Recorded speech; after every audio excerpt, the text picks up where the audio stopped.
Last session we started the conversation about submission to authority and unsubmission, and this is regarding order and disorder. God is a God of order. Again, what order is to us and what order is to God can be two different things. But in general, we're just laying it out there to say that in teams there needs to be order. If the assistant coaches don't follow the direction of the head coach, that's going to compromise the experience in the play. If the players don't do what the coaches ask them to do on and off the field, that's going to be problematic. At every juncture, whenever you have disobedience, which would be a sign of an unsubmission, we'll talk about that later on in the course, about what it's like for players with coaches and what coaches are asking and how that fits philosophically. Again, you can be somebody who believes in this philosophy, and you may have nuanced opinions about some of this stuff. You may not feel as strongly as I do, or you may feel stronger than I do about some things. You may say it different than I say it. That's okay. We can agree to disagree, but there are principles.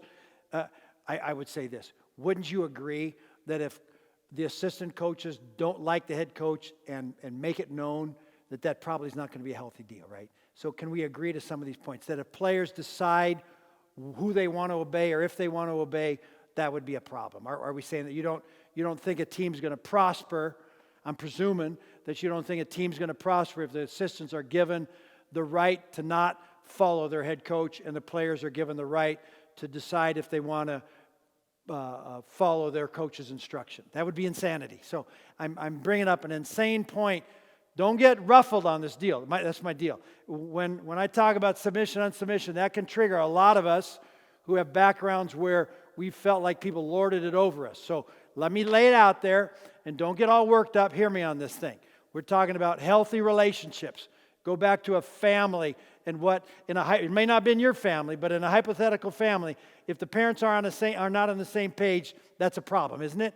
And if the parents don't unconditionally love their kids, that's not going to turn out well. And if the kids don't treat each other with respect and honor each other, that family's going to have a different dynamic, right? And if one of the kids, let alone all of them, decide what or not they obey their parents in some kind of recommendation or rule or boundary, that's a problem. Are we all in agreement that you're going to have a compromised family experience if at some point there's not order where the parents are in charge actually and the kid's job is to obey them? Is the scriptures not clear about children obey your parents? It didn't say when the parents are right. It didn't say when they're good. It didn't say when they're perfect. It just said obey them. Now, we would understand from other passages, the scriptures would say if the parents are asking you to do something against God or unbiblical or against God's commandments, now we're into a different category. But generally, that's not normative, though that is reality and increasingly in our culture in the United States of America. But in principle, there's got to be order. Can you imagine? Would you want to be a boss where people have the right to disagree with your recommendations or what you're asking? Can you imagine an employee saying, I don't feel like that today? Would you keep him on staff? So don't make a big thing about stuff because these words trigger you. Just think about what you want when you're a parent of your kids. Think about what you want when you're an employer of your employees and what would be acceptable orthodox positions on employees following their employer's recommendations and requests, right? Can we agree on that? That's what we're talking about here. When we talk about unsubmission or submission, we're talking about doing what we're asked or commanded to do by those we're under or responsible to. Is that a fair way to say it? If I've freaked you out because the word submission, unsubmission sounds like we're trying to be, the Nazi party or something like that, don't take this where I'm not taking it, okay? So let's leave it in a spot where we're saying, children, obey your parents. He was serious about that. In fact, in the Old Testament, he gave grounds that if a child didn't obey his parents, the parents could have him stoned. I didn't say that. God said that. We understand that's not a New Testament principle that's applicable, but at least you understand the heart of God toward the issue of how children are to respond to parents. Is that a fair comment? I think I can biblically support that from the Old Testament. And I'm not saying that's new in the New Testament. I'm not saying that's true in the New Testament. But it does give you a principle that children, he's not asking you to obey when you feel like it or when you like it. He asked you to obey him. He didn't just ask you, he commanded you. Fair? Nice for me to say when I'm a parent now, because when I was a kid, I didn't hold to that. And unfortunately, I reaped what I sowed out of that.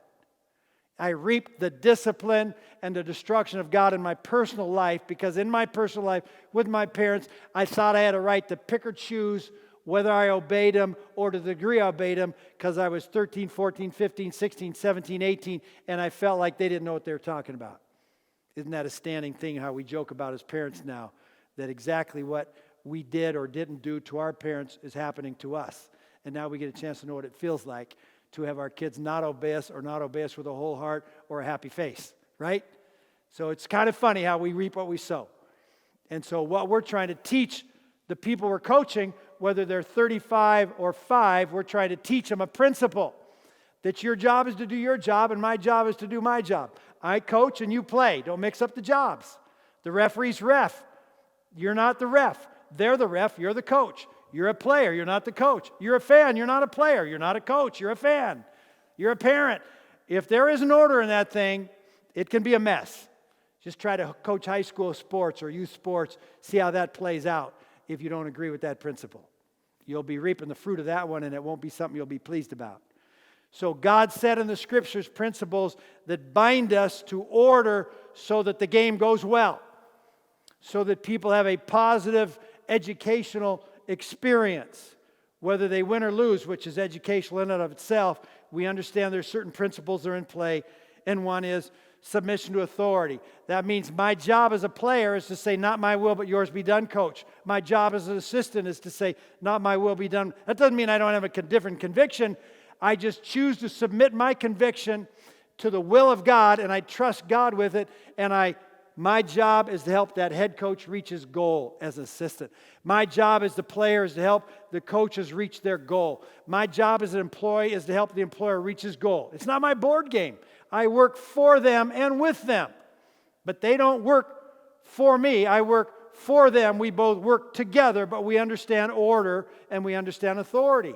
If you don't, you have the breaking down of society. You have the breaking down of the family, the breaking down of the team, the breaking down of... Can you imagine if people sped when they felt like it? They do. Stopped at stop lines when they felt like it. Obeyed the police and the law when they... Do you want to be in that society? Do you want to live in that... Do you want to be in a game where there are no fouls in basketball? You can do whatever you want. Is that going to be an enjoyable experience? If you want to play basketball and you want to have no out of bounds and no fouls and just play... Is that what you want? That's not what you want. It would not be the want. Without order and boundaries, you don't enjoy the experience. That's true also in the kingdom. Doing what I want hasn't gone well for me in terms of my walk with God. Obeying God, whether it made sense to me or not, is part of maturity. Me saying, not my will, but yours be done, has enhanced my walk. It hasn't diminished it. As I died to myself, I end up gaining more life and impact. These are all things He told us on the front end. And unfortunately, it took us time, quick or a long time, or we're not there yet to buy into them. And what we're saying on the front end is our philosophy is about belief.